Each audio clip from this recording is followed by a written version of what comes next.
Welcome everyone, Dr. Mandell here with you. Hopefully you're having a pleasant day or night, regardless of where you are worldwide. This topic tonight, we are streaming live worldwide, and we are going to talk about anxiety and how to conquer this serious issue that is seen by the millions worldwide. Just not by the thousands, but by the millions, because this particular condition affects many other physical ailments that you're having, like fibromyalgia, headaches, migraines, back pain, neck pain, many conditions like chronic arthritis, osteoarthritis, rheumatoid arthritis, all have a significant play when it comes down to anxiety. Now, I'm going to go over some important things about the physiological effects. I'm going to tell you some ways that you can conquer this, give you a better understanding about what anxiety is all about. I'm going to talk a little bit about the subconscious mind. I'm reprogramming these positive affirmations. This is a very complex subject, although I'm going to try to keep it very simple, and I'm going to move through it real quick. Now, here is a person, obviously, pain. Pain brings anxiety, and anxiety brings pain. It's a two-way street. So the direction of where you're going, the result is the same. So the first thing I want to talk about here, very simple, is the old cucumber. We are made up of 80%, really 60% water, 65%. But if you look at the human body, they say it's 80%. This is just something I came across. So if the human body is 80%, so we're basically just cucumbers with anxiety. That number should really be a little bit lower. I pulled that off the net. I thought that was cute. Okay, let's go right into our topic here. And I want to start out with this particular chart right here, symptoms of anxiety. Let me just briefly, and I would love for you to come back to these charts later on your own. I'm just going to briefly go through it. There are many different ways of exhibiting anxiety, just not from pain. Realize that anxiety will cause pain, and we'll talk about that, but this comes from post-traumatic stress, from social phobias, depressing or depressive disorders, panic disorders, simple phobias like you may fear flying in a plane, going up an elevator, fear speaking in front of somebody, having tension, having low self-esteem, difficulty being around people, being around crowds, having a real low, just a low self-esteem about yourself, feeling like you're not good enough. You may be irritable. You may not have a lot of patience. For example, you may text somebody and wait, where's my text? Where's my text? How come you're not responding back? That is a disorder. It's an anxiety disorder because you're nervous and you're creating things because you're used to doing things certain ways. So we want to try to break these anxieties, these disorders. So you can just look at that chart. It's a great chart right here. I'd like you to really go through that whole entire chart on your own. Here is something that just shows you common symptoms of anxiety in all of these, anywhere from tinnitus, from chest pressure, from feeling like you're having a heart attack, to burning skin, to palpitations, to deep breaths, to increased blood pressure, to nausea, to racing hearts. This is a great chart. And the reason why I wanted to share this is because when you understand these symptoms, it's easier to get well because you don't fear the symptoms anymore. And part of anxiety, a big part of anxiety, is the fear. False evidence appearing real, FEAR. So in other words, you are creating things and living in those experiences that they're real. And a lot of these are not real. So that's what I'm going to try to get your mind to fight these things, to be able to conquer this, because a lot of it can be here rather than anywhere else. Now, we don't want to put off anxiety and leave it because I would always tell you, as well as everyone else, follow up with a doctor or get evaluated with a social worker or a psychologist or a hypnotist or a social counselor or someone you can talk to, because a lot of anxieties live in here, and sometimes when we don't get it out, it just continues to grow with us. And a lot of anxieties can come from your own family, from your spouse, from your children, of stress that builds up, because there's a direct correlation between anxiety and stress and the physiological effects that take place, which I'm about to show you. This is where a lot of these symptoms start to manifest. So obviously, the most common types of anxiety are your fear, taking deep breath, your dizziness, difficulty like swallowing, palpitations, a rapid heartbeat. You feel like irritable, difficulty resting, lots of muscle contraction, lots of muscle tension. And muscles tense up here, causes headaches. They tense up here, you have lots of pain. It becomes a whole vicious cycle. So, a lot of the thousands of people who are subscribers to my channel, most of them have pain. So now if you have anxiety on top of that pain, it intensifies it. You see, I have found that most people with fibromyalgia, quote, fibromyalgia, have anxieties. And most people with a lot of pain have anxieties. And that's why these pains become chronic. So if we can work on a source to allow the enkephalons, the endorphins, to be secreted from the brain to relax muscles, to increase these particular hormones, to allow us to feel light, to feel relaxed, and to feel at peace, the muscles are going to feel more at peace. You're going to have less pain, because the more tugging, the more pulling, the more pain. This takes us to a vicious cycle of anxiety. And if we look here, we have a short-term anxiety and a long-term. Short-term anxiety is okay. That's a stress response. The fight or flight, the sympathetic nervous system secretes adrenaline. And I'm going to talk about that in just a second. But your adrenaline response releases sugars, and we get an insulin response. And obviously, when you have more insulin floating around in your bloodstream, because remember, when you're under stress, your body is thinking of survival. And I'm going to give you a good analogy. A good analogy is you're in the middle of a woods, and all of a sudden you see a bear or a lion. Well, guess what? Boom, your adrenaline's pumping, your cortisol's pumping, because you need that energy. So the energy got to come from sugar. So the sugar is broken down from the liver and from the muscle cells. And that sugar comes out into the blood. So therefore it knocks at the pancreas. The pancreas secretes insulin. The insulin says, okay, we got to get this sugar into the cells to get energy so we can run. But that's okay if it's short-lived. But if it's always trickling, and you've got this release of sugar and release of insulin, and insulin has a direct correlation with inflammation, and inflammation has a direct correlation with pain, you can kind of see the whole progressive chart here. So you can look at this, and so basically most people who have anxiety is thinking danger. They're thinking fear. They're thinking that something in their life is going to happen that's bad. So this is where we want to take that fear, that false evidence appearing real, and trying to get that out of the conscious brain and try to get the subconscious brain to start working the way it always has before you develop this particular problem. That anxiety, you weren't born with anxiety. You developed anxiety. You developed anxiety through experiences in your life that became repetitive, that became a part of you. And even though your mind is saying, well, I can do it, but your subconscious is throwing that adrenaline or throwing that high cortisol out or throwing those hormones out into your bloodstream, because maybe you walk into a large room, or you're fearful now of going into a large room because when you went in there, you felt dizzy. You felt this rapid heartbeat. You felt you were choking. You felt like you were having a heart attack. When these symptoms come, you worry about it. Let me tell you something. I've been there. I know what it's like.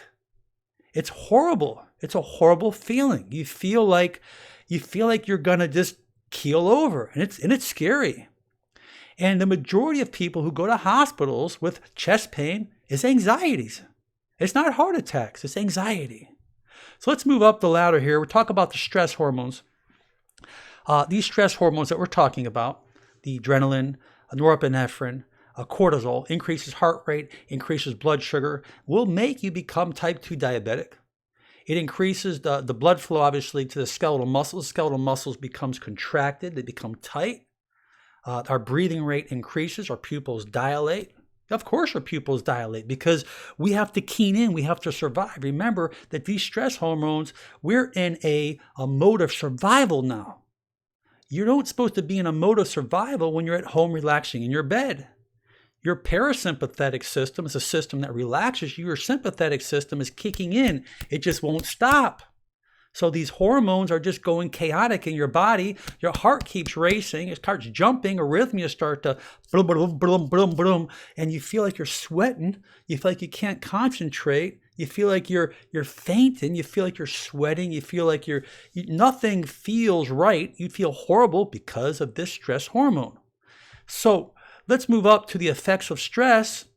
And again, this is a little bit more, tells you a little bit about the stomach, digestion, clotting, increase the heart rate, respiration. You can see how actually your immune system becomes weaker because more cortisol. This increases cholesterol and fatty acids in the blood, obviously, and increases your blood pressure. You can go ahead and read this later. So here's another chart, the effects. You can go back to this chart as well. But stress will increase diabetes. Stress will increase heartburn, gastric reflux, palpitations. It will affect your energy. It will just take the energy out of you and just make you feel like, wow, I just feel beat all the time. So a lot of people out there who eat well and sleep well, you're walking around fatigued because you got these stress hormones just running through your system, beating you up. And we need to put a stop to that because it's not healthy. So, very common. I mean, males, you can't get it up or nothing happens. You don't work right. You become impotent because of stress hormones. Females, you may have no mood. You may have no desire to be with your man or whatever you want to do, or it just doesn't work because these reproductive organs do not work well when you have stress hormones that are just being chaotic in your system. Let's go back to the relaxation response here. We can see that there are two areas here. We have the relaxation response, which obviously does all the good things. You see where it says normal libido? Digestion improves. Your blood pressure lowers. Your heart rate lowers. That's good. And everything's the opposite. Look at the stress response on the right. Heart rate increases. Blood pressure. Cholesterol goes up. Cholesterol is not from eggs. It's not from the yolks. Not from the saturated fats between you and I. I think there's a bunch of crock, and it's not from coconut oil because coconut oil is good for you. It's from stress.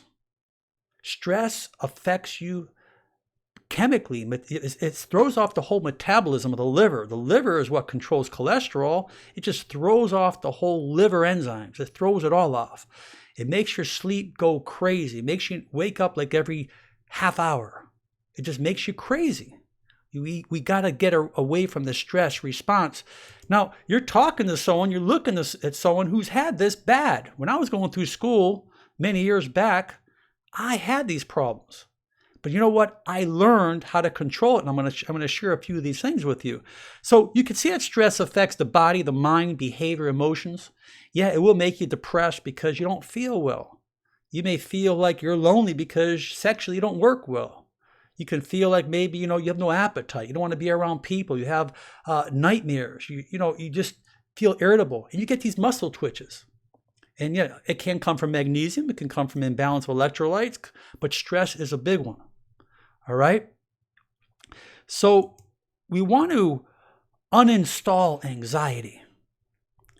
And this is the part that I want to bring you out to a few things. And I have a couple notes I didn't want to leave out. This is why we're here. We want to uninstall it. We want to get rid of it. How? How can we uninstall anxiety? First of all, realize that anxiety comes from, as we said, something that's been implanted in your subconscious mind. Your subconscious mind, you have no control over. You only have control over your conscious mind. Your subconscious mind is awake in 24 hours. When you sleep, your subconscious mind still awakes, but your conscious mind sleeps. Your conscious mind only works when you're awake. Realize that. Okay? So, your subconscious mind has a tape recorder going on. with you all the time. The words that you're saying. Oh, I feel dizzy. I feel horrible. I got to go to the hospital. I'm dying. Oh, I don't feel good. Well, your subconscious mind keeps hearing this all the time. It's recording it on tape inside your subconscious brain. And so it's not hearing things like, I'm getting well. I'm in the process of healing.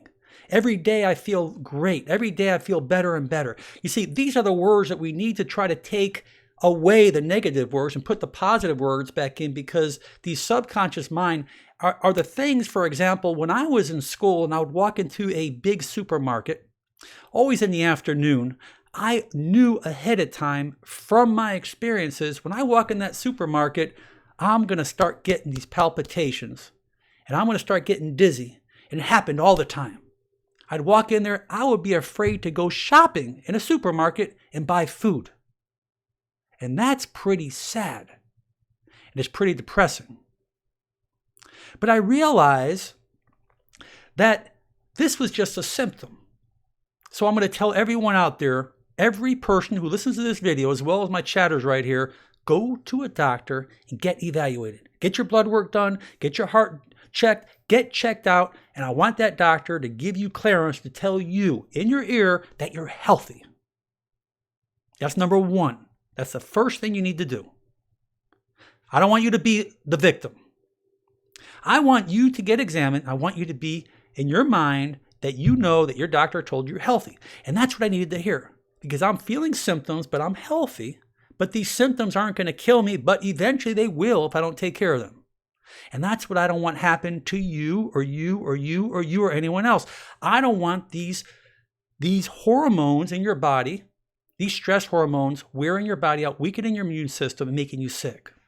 So let's talk about a couple of things. The first thing I can tell you, that I know a lot of people who go through anxiety, they're put on Valium, they're put on all types of antidepressants, and I'm not going to go ahead and I'm not going to even talk about that route, because I am a natural provider, physician, and I will tell you that medicine may be needed at certain times, but the majority of medicine in this world is not needed. I can just tell you from experience. There's many different complementary alternative things you can do, from yoga to walking to exercise to meditation, as well as going to sleep at the right time, getting enough sleep. Because if you're not getting enough sleep, it's going to affect your healing. It's going to increase cortisol levels. It's going to increase inflammation. Inflammation will increase pain, and pain will increase anxiety. All right, there's a direct relationship between lack of sleep and pain. I just did a recent video on that. You can go to my channel and you can see that.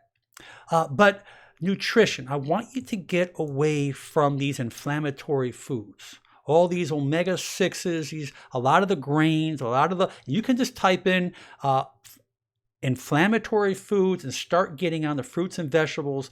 Start adding more omega-3s in your diet. Add some curcumin, the turmeric, and start adding the real good nutritious foods. A lot of the chlorophylls, your spirulinas, your greens. Keep your system alkaline, hydrate yourself, but you must get sleep.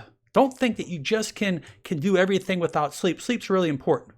There's a few things that I want to go into that I'm going to talk about meditation. Something that helped me, starting to take deep breaths. I don't care how you do it. There's many different ways. There's Herbert Benson relaxation response. You can breathe in through the nose, out the mouth. There's different techniques on breathing. I'm not going to talk about which one is better than the other, but deep breathing will slow your whole entire system up, will increase the parasympathetic system. Take time every day, about 10 minutes. Breathe through the nose, out of the mouth, and just practice. And if you have a hard time doing it, just say number 2 every time you blow out, or pick a name that you like that may be therapeutic for you. But start breathing. That will slow your system down, because I want you to get the feeling what it's like to calm down.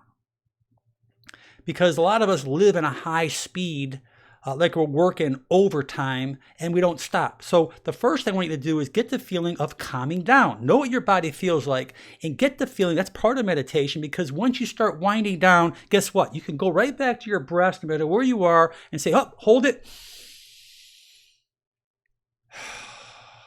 in about 3 or 4 breaths, you just went right back down to where you are because you've already trained your brain how to do it.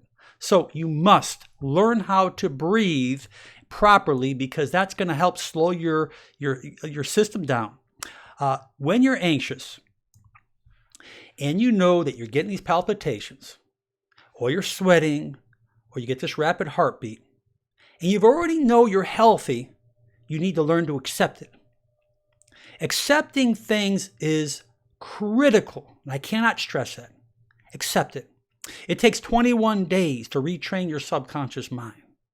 And don't feed in to your anxiousness or to your symptoms or to your palpitations or to your rapid heartbeat.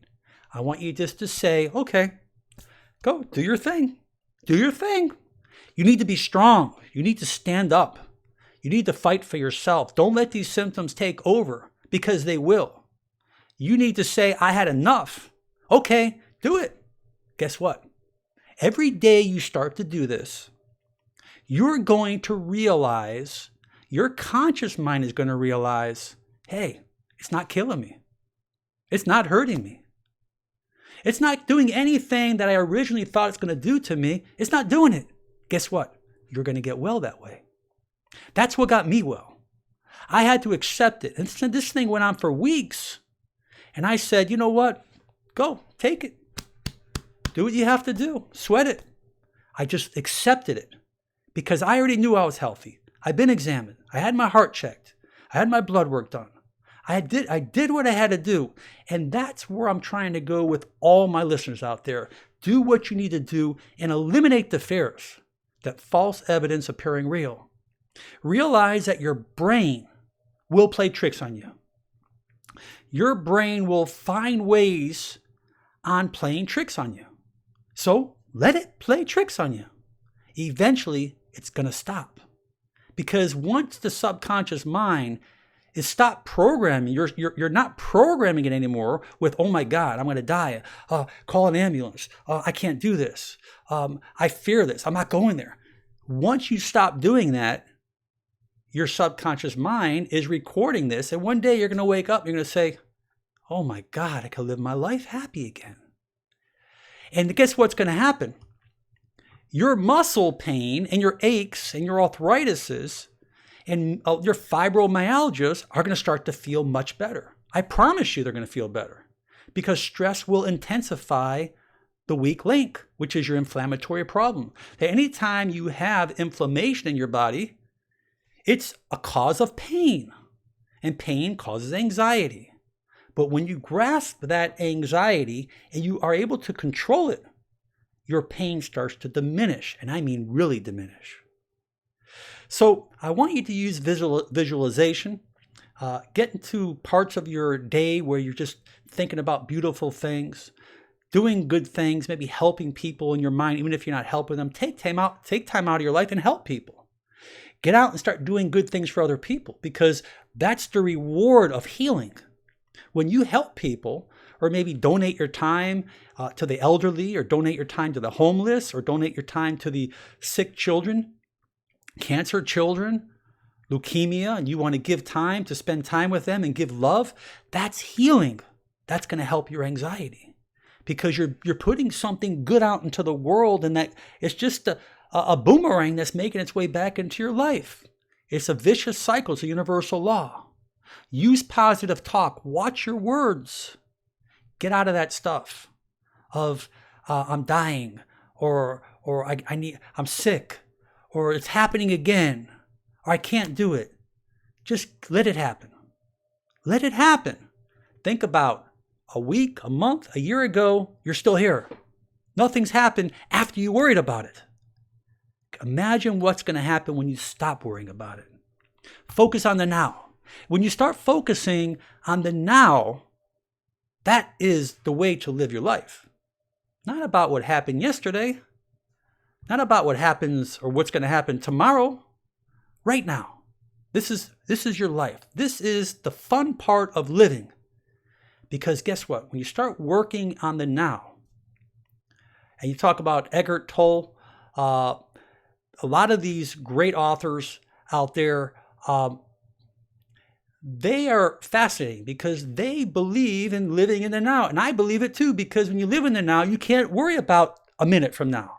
You can't worry about a minute before now. You're only concerned about now. And that's what you really need to work on. So there's a lot of good sources you can look at when it comes to that. But you really need to focus on meaningful activities. A lot of people who have anxiety don't have hobbies, don't do things constructive, spend a lot of time. And this is one thing I really I hope you take at heart, because this is probably one of the most important things. One of the most important things you can do is don't Google stress, anxiety, symptoms, heart palpitations, and don't dwell into your symptoms. I've done it. Don't do it. Let it be. The reason why we have professionals out there is that they're trained to help you, your health. You're not a physician. So get professional help. Get clearance. Don't dwell into all these symptoms. The more you dwell into it, the more you program the subconscious mind, and the more those symptoms last a lot longer. And you can't afford that. I really hope this information gave you some insight. Please go back to, yes, one other thing, and you took it. Thank you, chatters. Caffeine, alcohol, anything that has stimulants, Coca-Cola, teas, get away from all those stimulants. Thank you very much, old school warrior. That was very important because that was one of my main things that I had on the charts here, and I can't find it, but that is so important. Get rid of those stimulants. So important. Thank you very much. Anyways, I hope that this made a big difference in how you feel right now. It should make you feel better. I'm there. Trust me. I'm telling you from experience. I was there a long time. I went to psychologists. I went to psychiatrists. I was on not antidepressants. I was on Valium. I've done this when I was in school. I couldn't wait to finish school. I couldn't wait to get out of that environment. But guess what? I attributed a lot of these problems. But in order to get through it, I did what I'm telling you. And it works because I am one who experienced it, and I am one who've persevered this problem. And I know that you can too. Trust me when I tell you. So anyways, I hope that you will share this video. I ask you, please share it. Subscribe if you haven't. Check out my channel. Many great self-help videos, cutting edge nutrition. Check me out on Facebook, Motivational Doc. But most important, I have a lot of warm heart feelings towards all of you who goes through anxiety. I know what it's like, but I can tell you one thing right now. Go get examined if you haven't. If you had, I'm sure many of you have, and I'm sure you've been cleared. Your blood work's good. Many of you might have gone to the hospital thinking you were having a heart attack, and they said, no, it's just anxiety. So I love when the doctors can tell you it's just anxiety, because anxiety is not going to kill you. I promise anxiety won't kill you. But don't make yourself crazy. You'll get well if you do the right things. Don't dwell on it. Let it happen. Let the symptoms go on. Laugh at it. Smile at it. Go out. Enjoy your life. Run. You can still drink. Go out. Get drunk once in a while. Have fun. Enjoy your life. I love every one of you. We'll be back with you real soon. Blessings to all your family. Bye-bye now.